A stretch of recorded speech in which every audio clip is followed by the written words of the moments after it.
Assalamualaikum warahmatullahi wabarakatuh. Perkenalkan, nama saya adalah Fatma dengan NIM 2621116 kelas BK 3C. Di mana pada kesempatan kali ini saya akan melakukan diagnosis kesulitan belajar pada peserta didik di SD. Sebelum melakukan kegiatan tersebut, tentunya saya sudah mempelajari apa itu diagnosis. Diagnosis menurut para ahli yaitu suatu upaya atau proses untuk menemukan kelemahan-kelemahan atau penyakit yang dialami oleh seseorang dengan melakukan pengujian atau studi yang seksama terhadap gejala-gejala atau fakta yang dialami oleh seseorang tersebut untuk menemukan karakteristik atau penyakit yang dialami oleh orang tersebut. Sedangkan kesulitan belajar yaitu kesukaran yang dialami oleh peserta didik untuk menerima atau menyerap materi ajar atau memahami materi yang diberikan oleh gurunya ketika proses pembelajaran. Sehingga kesukaran tersebut mengakibatkan peserta didik itu mendapat nilai yang rendah atau di bawah rata-rata. Jadi tujuan kami mendiagnosis kesulitan belajar ini untuk dapat menemukan faktor apa yang menyebabkan anak tersebut mengalami kesulitan belajar sehingga membuat nilainya di bawah rata-rata. Jadi untuk melakukan pendiagnosisan tersebut akan melakukan beberapa langkah-langkah untuk dapat memberikan layanan atau bantuan kepada anak tersebut. Hala, selamat menyaksikan. Perjalanan menuju ke SD agak jauh tapi nikmati saja ya.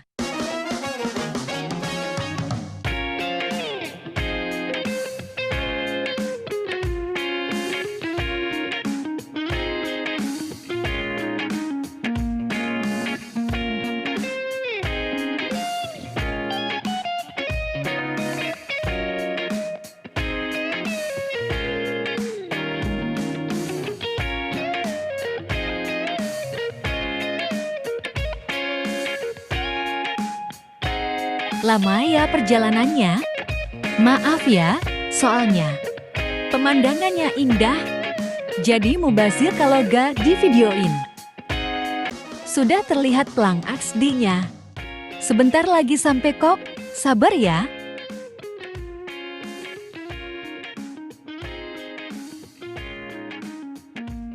Yay, senpai, let's go.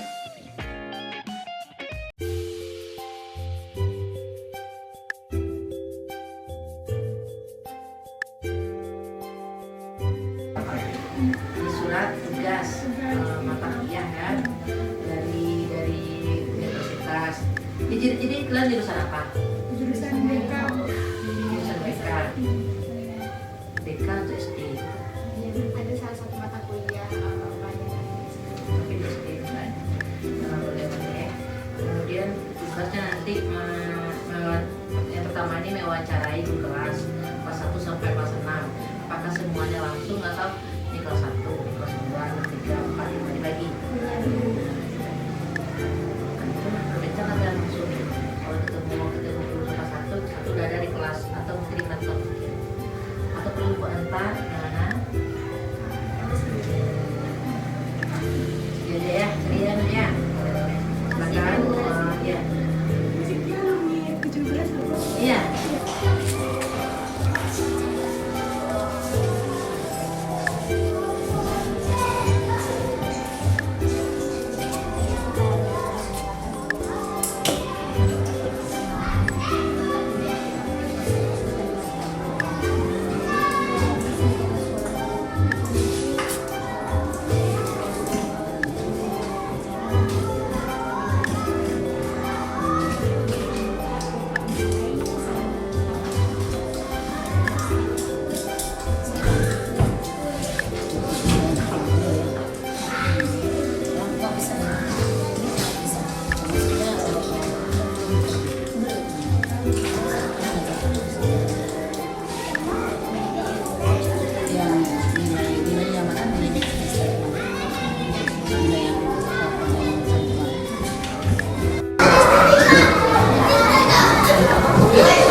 kan.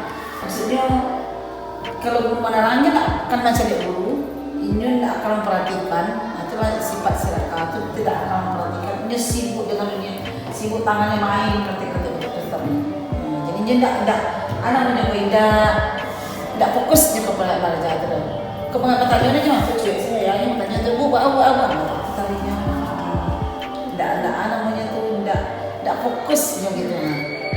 Kata belajar macam 7 waktu kelas 1 sampai kelas 3 Pak kini di kelas 3 kini kalau ada perubahannya. Nyo indak namuh bakarajo cepat. Itunya. Nah, kalau karajonya dia tugas, apabila kalau dia tugas, inyo ndak akan mengerjakan tugas tu selalu kau kawannya capek-capek sudah kan kalau biasanya kan cepat-cepat itu apa inyo ndak sampai ya ndak sudah bahkan ndak pernah siap karajo itu. Jadi ketika perubahannya di kelas 3 lah mulai nyoba belajar itu kemampuan capek kalau tidak puan capek mungkin waktu itu kelas 2 ya.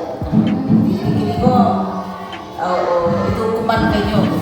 Ada ancaman atau hukuman lah langsungnya ya kalau supaya ini bisa akarajo bagus itu sekecilnya tidak mau dengan tugas itu tidak pernah siap itu tugas itu dibuat ini ibu nyom mengelesik sih sadonya gitu kan aku aja kita masih orang yang ngelesik sudah menerangnya waktu itu mau aku sih lihat kiri kanan saja tidak fokus sama sekali itu dari wawancara orang penyebutan itu bikin ya itu kan dari TK ya rata tuh minat bacanya kurang itu keingintahuannya pun rasanya kayak kurang banget. Kalau ada hal-hal baru yang nampaknya dia misalnya tidak ingin bertanya atau itu pun di belajar gitu. Minta ngerti tapi dia maju gitu. Tanya ada PRK kan hanya dia misalnya nggak tahu itu mah. Jadi namanya lama tanya. Nyeladi tanya kemudian mengerjakan tugas nyeladi kalau di sekolah. Kalau di sekolah ya mungkin kalau di rumah mungkin dia betul tak banyak tanya PR dia ada PR tidak misalnya itu tidak lo dia misalnya kan. Tapi kalau di sekolah ini memang tidak mau bertanya tetapi ini maka sibuk dengan dunia ini. Bahkan mengari setengah tu tadi itu tapi ya ini tidak lo mau kerajo kini orang mulai mau kerajo lah mau kalau siap abu kalau siap dia dulu siap gitu. Kalau dulu tidak pernah sama sekali. Tidak mau. Di situ apa yang bisa karena di situ keleman perkara tidak cuek itu ada perhatikan. Kadang mau tanya ke awak tak tanya bu kalau itu aku cuma kau sebut itu aku dia tidak akan cari awak dong gitu. Dia tanya gitu cari awak itu aku bu kau dia masa kuliah itu aku kan itu cari itu yang lebih nyoba aja Kalau dalam mencoba kawan kelasnya tuh enggak ada kawan enggak biasa saja tapi agak usil. Usil.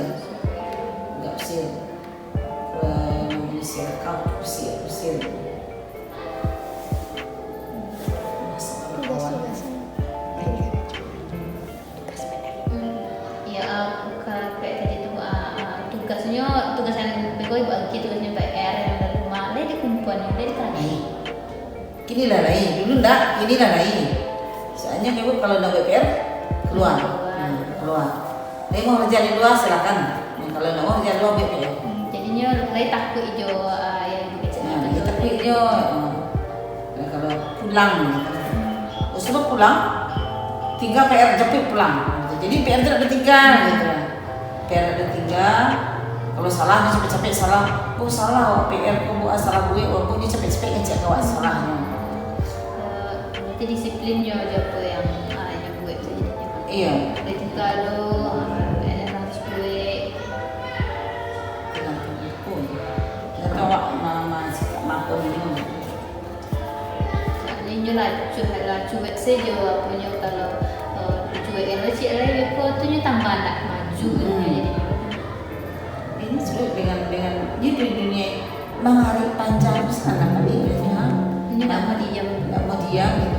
Maksudnya mengalir ini bejanya saja bukan dipaikan ke orang mau yo. Suka berjalan mencari aku orang. Tapi pipinya kan, awak suka bu, iya bu, ada mana juga awak bu.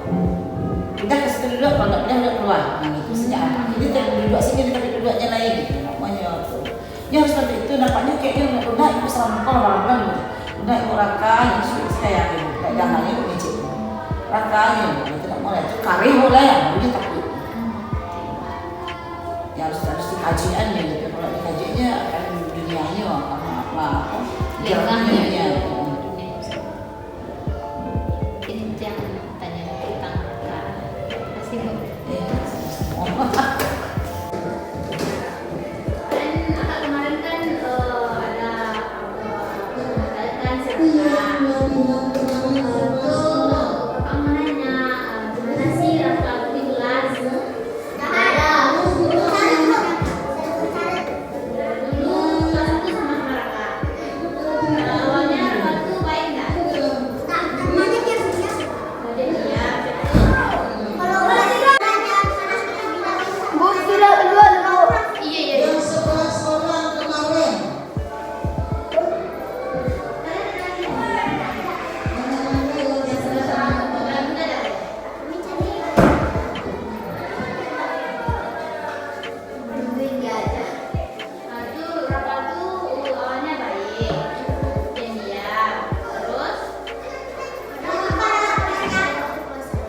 Ya sekarang dia ada baiknya.